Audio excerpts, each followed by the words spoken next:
కన్నడ చిత్రసీమలో సంచలనం సృష్టించిన రేణుకాస్వామి హత్య కేసులో ప్రధాన నిందితులుగా నటులు దర్శన్, పవిత్ర గౌడ సుమారు 4 నెలలుగా జైల్లో ఉన్నారు. ఈ హత్యకు సంబంధించి పోలీసులు 3991 పేజీలతో ఛార్జ్ షీట్ను దాఖలు చేశారు.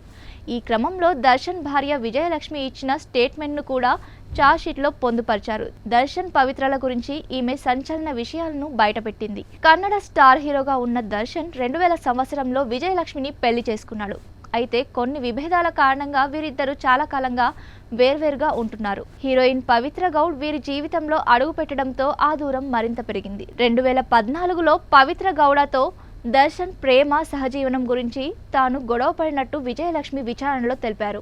దర్శన్ను పవిత్ర గౌడ ఫోటోలు, వీడియోలతో బ్లాక్మెయిల్ చేసిందని విజయలక్ష్మి చెప్పినట్టు పోలీసులు ఛార్జ్ షీట్లో పేర్కొన్నారు. పవిత్ర గౌడ దర్శన్తో ఏకాంత సమయంలో తీసిన ఫోటోలు, వీడియోలు చూపించి ఆయనను బెదిరించిందని ఆరోపించారు. దర్శన్ నుంచి పవిత్ర గౌడ ఇల్లు, కార్లు, కోట్లాది రూపాయల నగదు తీసుకుందని చెప్పారు. పవిత్ర గౌడ పరిచయం కానంత వరకు తమ కాపురం సజావుగా సాగిందని తెలిపారు. మరోవైపు అంతా మంచి జరగాలని విజయలక్ష్మి అస్సాంలో గువాహటిలోని ప్రసిద్ధ కామాఖ్య మాత దేవాలయాన్ని దర్శించుకున్నారు. పోలీసులు చేసిన ఛార్జ్ షీట్ గురించి కన్నడ టీవీ ఛానల్లో విస్తృతంగా వార్తా కథనాలు ప్రసారమవుతున్నాయి.